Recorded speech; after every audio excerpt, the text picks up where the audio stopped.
we spend a lot of time worrying about our children. Often, there are no visible signs of how anxious we truly are. We get so frantic about fixing that we are not able to see that we are parenting out of fear. Hi everyone, this is me, Jyotika Bedi, founder of Happiness is Love. We make relationships better. Are you a parent who experiences parental anxiety? Well, you're not alone. I'm a mother of 3 and I was very curious to learn healthy ways to relieve the worrying. If you're ready, let's go. Sometimes we parents don't think we are anxious because we're not really trembling in our boots. Often there are no visible signs of how anxious we truly are. Yet, when we look inside our heads, we notice that we spend a lot of time worrying about our children. And like I said, it is sometimes scary because we have thoughts which are really awful. And I have been experiencing the same, and I feel the need to actually talk about this so that we parents are equipped with the tools on what to do, on how to deal with these awful thoughts that may sound like, well, my son, he didn't do well last year. I'm really afraid that this year will be worse and he will fail. I wasn't really crazy about my daughter's friends and the people that she was hanging out with, and I can only imagine that now that she's in college, she is going to not choose her friends wisely. How is my child going to handle all the increased pressure of being on his own? I don't think she'd be able to ever do it. My son always lies to me. It reminds me of my delinquent sister or brother or a cousin who's not done anything in his or her life.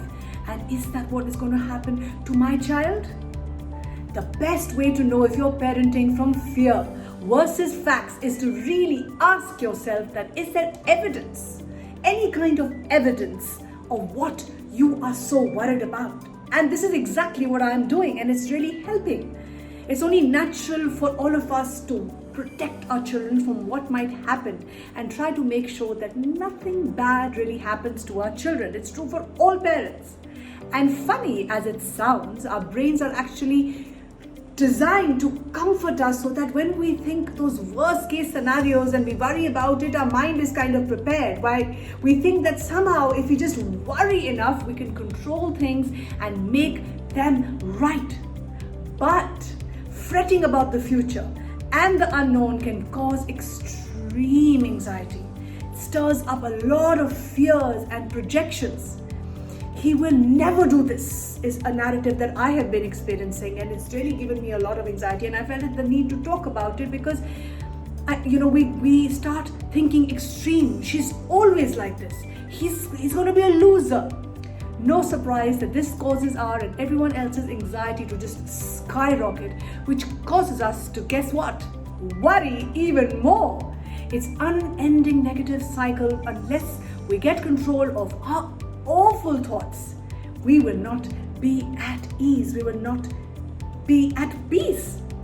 When we parents get caught up in this negative cycle, we often find that we are spending way too much time and energy in lecturing, in hovering, in cajoling or nagging instead of connecting with our children. And I'm guilty of the same.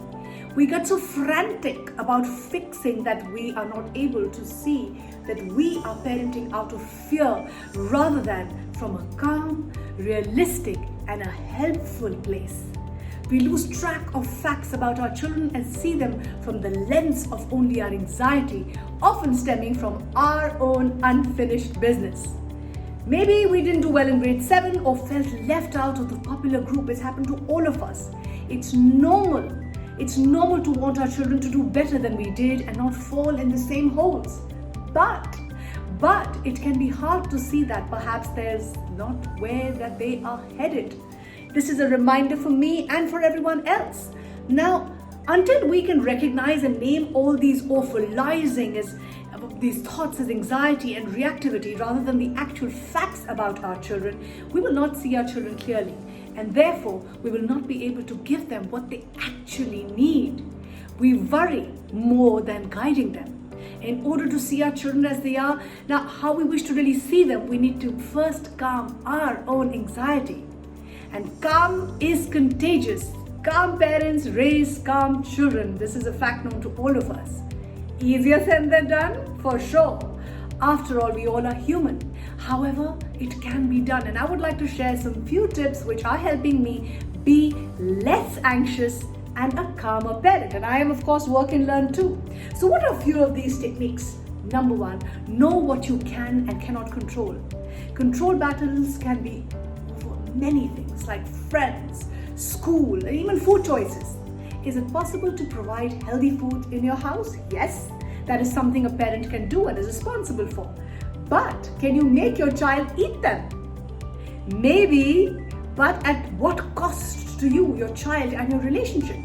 Anxiety about their health might compel you to make them eat those vegetables, but they might only land you in a battle of wills that becomes less about the vegetables and more about you don't control me. Put your efforts into what you have control over and let go of what you don't. Accepting that you can possibly control accepting that you can't possibly control every outcome will only help you become calmer. And you will be that calm parent for your child, making the space your kids need to learn to be responsible for their own choices. Second, know the differences between fear and facts. The best way to know if you're parenting from fear is to ask yourself that is there any evidence of what you are so worried about?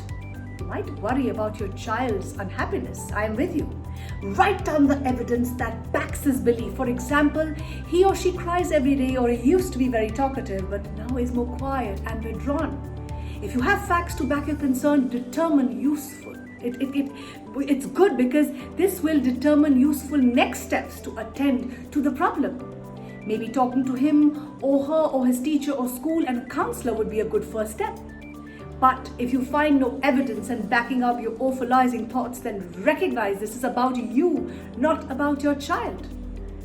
Understand what is getting triggered in you when you see him or her. Does he or she remind you of your troubled sibling at that age? Where does your imagination really take you? In other words, find the source of your worry so you don't confuse yourself with your child. Make sure facts are right so that helps you calm that anxiety. Next, ask yourself, what are you really anxious about? And this is what I did this morning.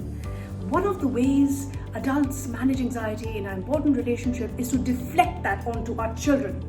Let's say you feel emotionally a little distance in your marriage. Rather than addressing the problem directly with your spouse, you might instead get overly focused on your child. I'm guilty of the same. You might see problems in your child that barely exist and become exaggerated in our minds. A child is an easy target to place the focus on. It's normal to want to avoid the hard stuff between you and another person and bring in the third, which is your child, to really reduce the intensity. However, it doesn't really solve anything. It increases anxiety and we end up fixing something that isn't really the problem.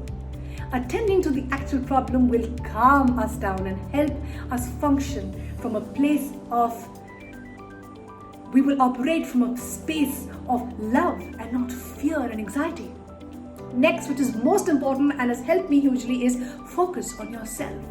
How could I possibly focus on myself, you could ask? Well, I have 3 kids, a job, and a million other things to do. Focusing on yourself is a way to really make you a priority. You can't care for other people till the time you care for yourself first. It really means developing yourself, your relationships, your goals and aspirations. Doing this work will help you and people around you have a better bond with you. And if your children see you taking responsibility for managing your life, they will learn to manage their own life with responsibility and with more love and care.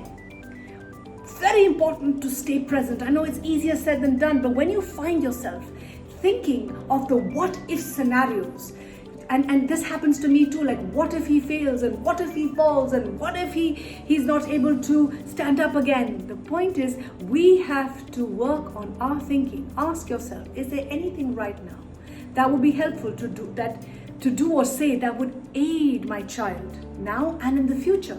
This will help you calm down and give your child what your child actually needs. try this simple exercise. What if anxiety creeps in? What if my daughter doesn't pass her history test?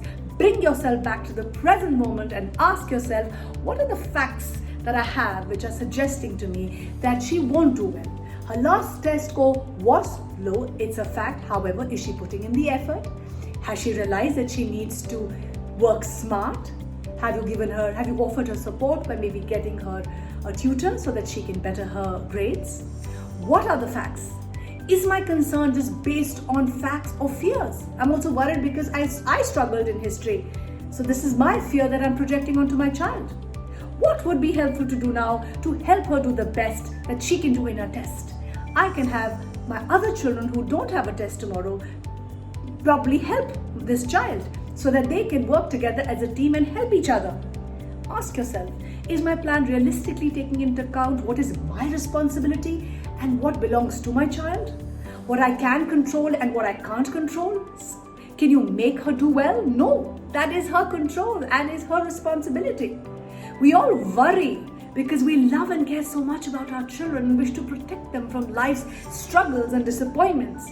But I'm here to tell you, but you will feel calmer when you gently remind yourself every single day that your intense, loving emotions that are trying to do what is not possible only increases your anxiety, as it did for me this morning.